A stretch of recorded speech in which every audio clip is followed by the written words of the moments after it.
Assalamualaikum, selamat datang di acara Parenting dan Kesehatan. Assalamualaikum warahmatullahi wabarakatuh. Pemirsa MTA dimanapun Anda berada, senang sekali bisa menjumpai Anda kembali dalam program Kesehatan dan Parenting bersama saya Putri Raihanuri. Pada episode kali ini, kita akan membahas tentang hepatitis, dan untuk membahas hal itu semua, kita telah menghadirkan narasumber, yaitu Dr. Vivin Mariam, spesialis penyakit dalam. Assalamualaikum warahmatullahi wabarakatuh. Saudara-saudara sekalian, dalam praktek sehari-hari, saya seringkali kedatangan pasien atau juga menerima konsul dari bagian lain, atau juga via melalui WhatsApp yang menanyakan data dengan membawa hasil laboratorium dengan hasil hepatitis B positif. Pasien ini biasanya datang dengan kondisi yang sehat, sama sekali tidak ada keluhan. Kalau yang masih muda, biasanya datang dengan membawa hasil menanyakan kepada saya. Mereka ada kepentingan untuk melamar pekerjaan atau untuk memperpanjang kontrak kerja. Begitu dapat hasil hepatitis B yang positif, mereka kebingungan dan menanyakan kenapa, padahal sama sekali tidak ada keluhan, tidak pernah ada sakit kuning dan sebagainya. Begitu pula dengan ibu hamil, kira-kira bulan ke-7 ke-8 mereka datang dengan membawa hasil laboratorium yang positif hepatitis B. Dan pertanyaannya adalah kenapa saya positif hepatitis B? Lalu saya bagaimana dengan pekerjaan saya? Kalau yang ibu hamil menanyakan, nanti bagaimana dengan bayi saya, dengan anak saya akan saya lahirkan nanti? Sebelum saya menerangkan mengenai hepatitis B, saya akan menjelaskan dulu apa itu hepatitis. Hepatitis adalah peradangan pada hati. Hati, hepar atau liver, ini adalah bagian dari sistem pencernaan makanan. Orang selama ini taunya sistem pencernaan itu dari mulai mulut, kerongkongan, lambung, usus halus, usus 12 jari, usus halus, kemudian usus besar, sampai ke rektum anus. Nah, hepar, hati atau liver adalah sebuah organ yang terletak di perut bagian atas, letaknya terlindung oleh tulang rusuk. Secara tidak langsung, liver ini atau hepar ini terlibat dalam sistem pencernaan makanan.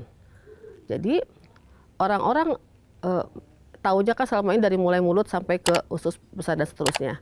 Nah, tetapi sari-sari makanan yang diserap melalui usus ini dibawa oleh vena porta masuk ke dalam hati, dan di sanalah hati dengan segala macam fungsinya, lebih dari 500 fungsi, itu melakukan berbagai metabolisme karbohidrat, lemak, protein, kemudian juga menetralisir berbagai macam toksin. Nah, hepatitis adalah peradangan pada hati, pada hepar. Penyebabnya bisa macam-macam, dari mulai virus, alkohol, lemak juga bisa. Yang paling sering penyebabnya adalah virus. Ada 5 virus yang paling sering ditemukan di dunia ini, virus hepatitis A, B, C, D, dan E. Virus A, B, C, D, E ini bukan berdasarkan tingkatannya, tetapi berdasarkan jenis virusnya. Virus hepatitis A dan E ini penularannya lewat makanan. Jadi kalau ada makanan yang terkontaminasi oleh virus hepatitis A dan hepatitis E, kemudian seseorang memakan makanan tersebut yang telah terkontaminasi, dia akan menderita sakit hepatitis A. Keluhannya demam, kuning, mual, muntah, dan sebagainya. Nggak usah khawatir, virus hepatitis A ini biasanya penyakit yang sembuh sendiri. Seringkali ini terjadi wabah, misalkan di suatu daerah, di suatu kos-kosan, di suatu kampus, sering sekali terjadi wabah hepatitis A ini. Tapi tidak perlu khawatir, dalam 2-3 minggu nanti sembuh sendiri. Nah, berbeda dengan virus hepatitis A dan E, virus hepatitis B dan C ini penularannya melalui 2 cara. Melalui cairan tubuh manusia, yang kedua melalui darah. Dia bisa horizontal atau bisa vertikal. Vertikal itu dari seorang ibu yang positif hepatitis B, kemudian apabila dia mengandung, kemudian melahirkan anaknya itu maka akan membawa infeksi hepatitis B juga. Kalau seorang ibu punya anak 2, dia akan menularkan 2 anaknya hepatitis B. Kalau anaknya 5 anaknya akan menjadi hepatitis B. Begitu pula seterusnya. Makanya penting sekali pemeriksaan di awal untuk ibu-ibu hamil, supaya begitu tahu seorang ibu hamil terinfeksi hepatitis B, maka dalam 24 jam pertama si bayi itu harus mendapatkan vaksinasi. Nah, kemudian kalau untuk secara horizontal itu seperti apa? Ini bisa menular melalui cairan tubuh, misalkan melalui hubungan seksual. Yang kedua melalui darah. Darah dari mana? Misalkan seorang pernah mendapatkan transfusi darah. Nah, atau seorang pengguna narkoba suntik yang jarumnya berganti-gantian dipakai. Si A menderita hepatitis B, kemudian dia seorang pengguna narkoba akan menularkan ke teman-temannya yang sesama pemakai narkoba juga. Atau juga orang yang suka memakai tato. Nah, dia akan juga kalau tato tidak steril, kemudian juga akan menularkan juga kepada yang lain. Kemudian juga yang tindakan-tindakan di salon kecantikan, misalkan pedicure, manicure, yang tidak dilakukan sterilisasi alat bisa juga menjadi cara penularan. Atau pada laki-laki apabila dia bercukur di tempat cukur yang tidak baik lah gitu ya. Nah, jadi seringkali menggunakan pisau cukur yang hanya dibersihkan dengan air hangat saja dan berganti-gantian. Jadi misalkan pelanggan pertama positif hepatitis, kemudian alat cukurnya hanya dibersihkan sekadarnya, kemudian datanglah pelanggan kedua, maka pelanggan kedua ini bila ada luka di sekitar wajahnya, di kepalanya, maka akan terinfeksi virus hepatitis B ini. Virus hepatitis B ini sangat infeksius, bahkan 100 kali lebih infeksius daripada virus HIV. Dan ini mengakibatkan beban yang sangat berat sekali. Di dunia ini kurang lebih ada 2 miliar penderita hepatitis B dan dengan angka kematian sekitar 1 juta setiap tahunnya. Saudara-saudara sekalian, 90% dari pasien hepatitis B kronis ini atau pasien-pasien dengan HBsAg yang positif ini sama sekali tidak ada keluhan, sama sekali tidak ada gejala, mual, lemas, tidak ada sama sekali. Gejala-gejala justru baru muncul pada saat telah terjadi kerusakan hati, gagal hati yang luas. Pasien sudah mengalami lemas, lemah, kemudian juga mulai perutnya mulai buncit, membesar, tungkainya bengkak, muntah darah sampai BAB hitam. Sedangkan dalam perjalanan itu 90% sama sekali di awalnya itu sama sekali tidak bergejala. Itulah kenapa disebut hepatitis B virus ini sebagai the silent killer. Diam-diam dia membunuh di kemudian hari. Pada ibu hamil, ibu hamil dengan hepatitis B, dia akan melahirkan bayi-bayi dengan hepatitis B positif. Nah, 90% dari bayi-bayi ini, dari anak-anaknya ini, kedepannya itu akan mengalami kronis, penyakit hepatitis yang kronis. Dan kedepannya lagi 20 tahun kemudian, 20-30 tahun kemudian, orang-orang ini akan mengalami kanker hati atau sirosis hati. Apa itu sirosis? Sirosis adalah hati yang mengkerut, mengecil, dan menjadi keras. Dan terjadi kegagalan fungsi hati. Hati dengan berbagai tugasnya, dia nggak bisa lagi mengerjakan tugasnya dengan baik. Nah, kemudian, atau terjadi kanker hati. Nah, kalau kanker hati itu justru membesar livernya itu. Nah, untuk kedua kondisi ini sangat sulit sekali untuk diobati, bahkan sangat sulit untuk disembuhkan. Itulah makanya kenapa hepatitis B ini menjadi beban sehingga perusahaan tidak mau atau nggak mau pusing menerima karyawan-karyawan dengan hepatitis B yang positif. Mengingat kedepannya kegagalan fungsi hati ini berujung pada sirosis dan kanker hati, tentu ini kondisi yang sangat berat sekali. Lalu bagaimana kita harus hati-hati terhadap virus hepatitis ini? Pertama tadi saya sudah katakan bahwa penularan terjadi lewat mata rantai vertikal atau horizontal. Nah, kalau horizontal tadi lewat cairan tubuh manusia seperti sperma dan cairan vagina. Jadi siapa yang beresiko untuk terpapar mengalami hepatitis B ini? Tentunya para pekerja seksual komersial atau mungkin seorang penganut paham seks bebas. Dia bisa saja terkena akibat hubungan seks bebasnya itu. Kedua, orang-orang yang mendapatkan transfusi, misalkan seseorang di rumah sakit, saya bisa katakan kalau mendapat transfusi di rumah sakit atau mungkin kalau kita sering donor darah di PMI itu sih sudah pasti disaring, diperiksakan screening sedemikian rupa sehingga darah yang kita dapatkan itu atau yang kita berikan itu bebas dari hepatitis B.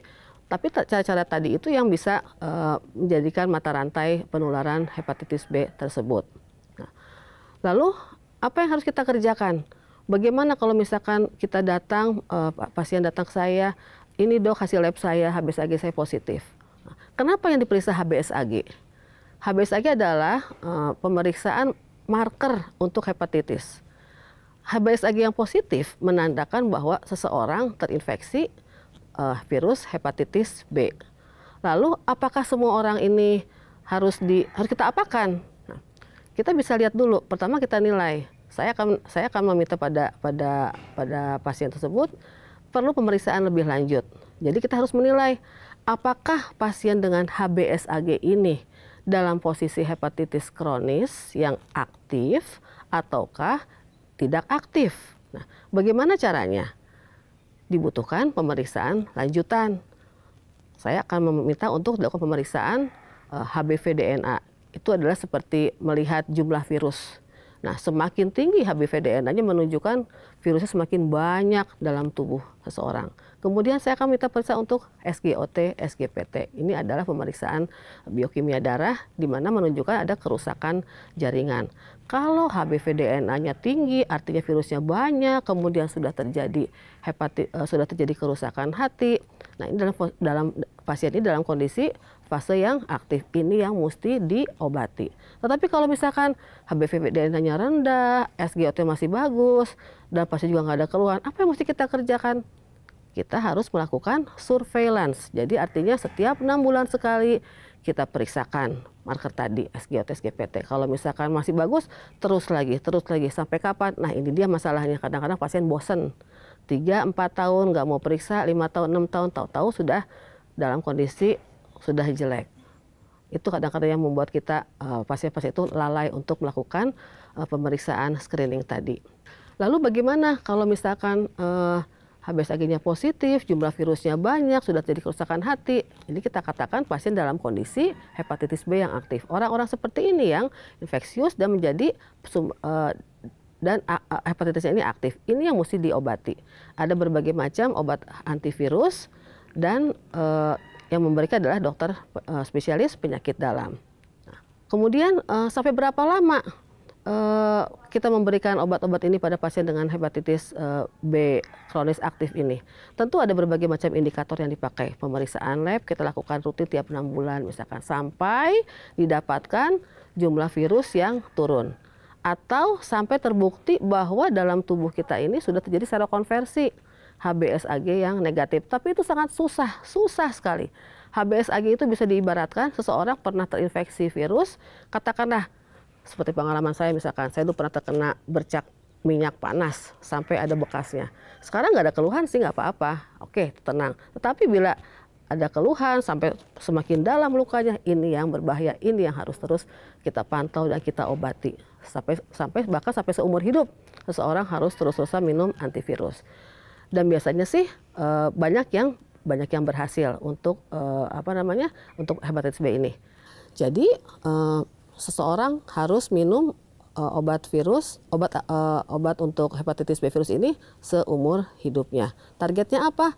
Sampai jumlah HBV DNA rendah, atau dengan kata lain tidak ditemukan lagi virus di dalam tubuhnya.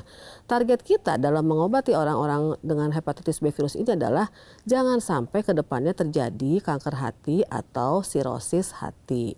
Nah, lalu bagaimana untuk orang-orang yang dengan tanpa keluhan, tanpa gejala, tapi dia masih ada HBsAg-nya dan dia bilang, "Dok, pokoknya saya ingin HBsAg saya sampai negatif, sampai bersih, tidak ada lagi. Ini susah saya mencari pekerjaan dan sebagainya." Nah, Sangat sulit sekali untuk menghilangkan membuat negatif HBsAg ini. Sangat sulit sekali, bisa dikatakan hampir tidak mungkin. Tetapi yang paling penting adalah kita memastikan bahwa dalam tubuh pasien ini sudah betul-betul tidak ada lagi virus hepatitis B ini. Nah, ada berbagai macam modalitas. Memang kadang-kadang perusahaan itu sangat begitu teliti, nggak mau repot dasarnya sih. Jadi ya minta segala macam. Bahkan pernah ada pengalaman pasien yang sudah di fibrosis, sudah kita periksa dengan fibroscan pun kita katakan bersih, tetapi HBsAg-nya ini masih positif, tetap saja tidak diterima. Itu permasalahan besar. Yang memang saya pikir ini bukan masalah perorangan, tapi mungkin sudah harus menjadi problem nasional dan dicari bagaimana pemecahannya untuk pasien-pasien seperti ini.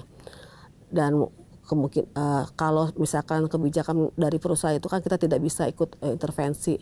Ya, lalu bagaimana dengan dengan pekerjaan dengan seseorang dengan hepatitis HBsAg positif tidak bisa bekerja di mana-mana.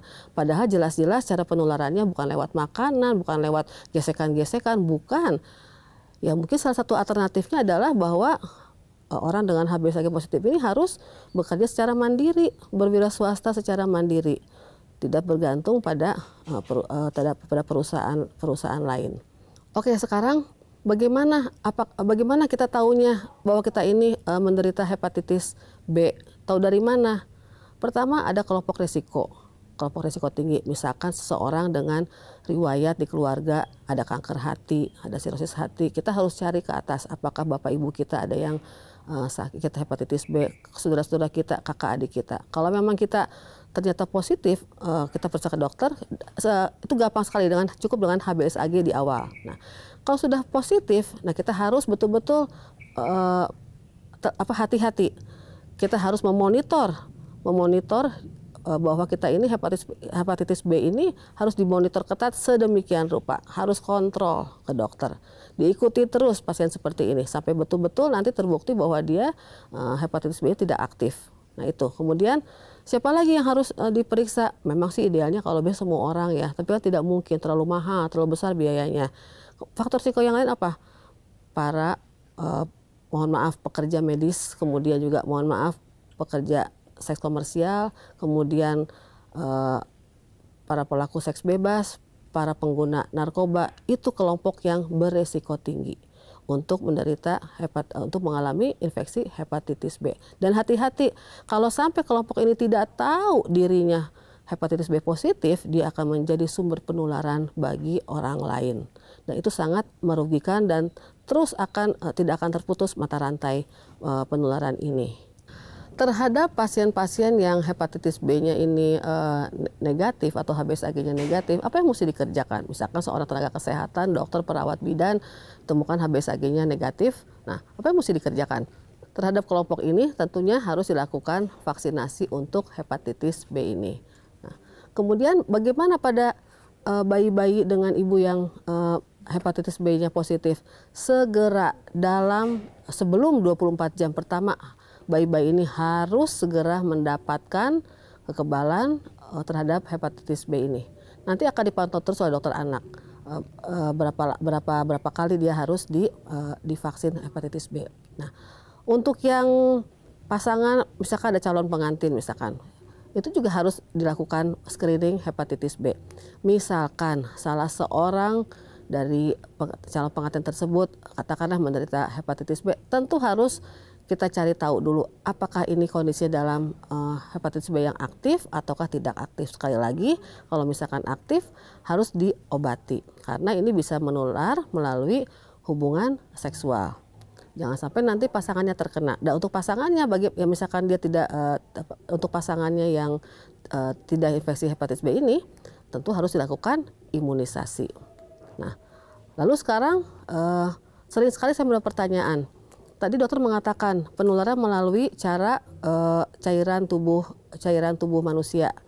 Bisa nggak dok ya lewat cairan ludah misalkan gitu. Jadi sampai kadang-kadang pasien itu ada yang memisahkan alat-alat makan, alat-alat mandi dan sebagainya. Kalau alat makan sih tidak perlu ya. Tapi kalau alat mandi seperti misalkan sikat gigi boleh jadilah karena bisa saja seorang hepatitis B sikat gigi kemudian ada luka, kemudian sikat giginya dipakai oleh orang lain. Dan ada luka juga bisa terkena seperti itu. Memang pemakaian barang-barang pribadi seharusnya tidak dipakai orang lain. Tapi untuk misalkan di keluarga kita ada yang positif hepatitis B, tidak perlu juga memisahkan alat-alat makannya. Tidur bareng juga tidak apa-apa, bermain bersama ngobrol juga tidak apa-apa. Ini bukan penyakit yang menular melalui udara, tetapi melalui sekali lagi cairan tubuh manusia dan melalui darah. 28 Juli merupakan Hari Hepatitis Sedunia. Ini harus kita peringati. Untuk apa? Untuk meningkatkan kehati-hatian kita, kepedulian kita terhadap hepatitis B ini. Supaya apa? Supaya kita terhindar. Atau kalau kita sudah terkena, kita bisa mengobati sampai supaya jangan sampai kita jatuh dalam kondisi kanker hati atau sirosis hati. Kita mulai dari diri kita sendiri, terutama untuk kelompok yang berisiko tinggi yang tadi sudah saya sebutkan. Kita mulai sendiri, kemudian untuk keluarga kita dan orang-orang terdekat kita.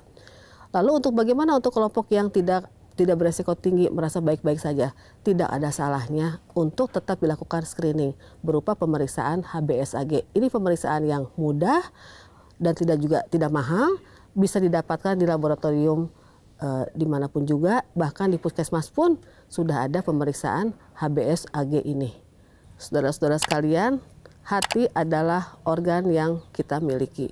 Kita harus menjaga kebersihan hati kita. Jangan sampai hati kita ini terinfeksi oleh virus, oleh toksin, ataupun oleh zat-zat kotor lainnya. Dalam sebuah hadis dikatakan, dalam tubuh terdapat gumpalan darah yang sangat besar. Bila gumpalan darah ini rusak, maka rusaklah seluruh tubuh itu. Oleh karena itu, jagalah hati kita ini sedemikian rupa dengan cara memakan makanan yang sehat, gaya hidup yang sehat, pergaulan yang sehat, supaya kita terhindar dari penyakit hati ini yang bisa merusak seluruh tubuh kita. Mudah-mudahan apa yang saya sampaikan ini bermanfaat dan bisa menjadi pencerahan untuk semuanya. Assalamualaikum warahmatullahi wabarakatuh. Wah, ternyata seperti itu ya pemirsa, fakta-fakta mengenai penyakit hepatitis. Luar biasa sekali pembahasan kita kali ini, hanya saja dibatasi oleh waktu sehingga kita akhiri pembahasannya sampai di sini. Semoga apa yang telah disampaikan dapat bermanfaat bagi kita semua. Pemirsa MTA dimanapun Anda berada, demikianlah wawancara kami bersama Dr. Vivin Mariam. Saya Putri Raihanuri dan segenap kru yang bertugas pamit undur diri. Terima kasih atas kebersamaannya dan sampai jumpa kembali di episode berikutnya. Wassalamualaikum warahmatullahi wabarakatuh.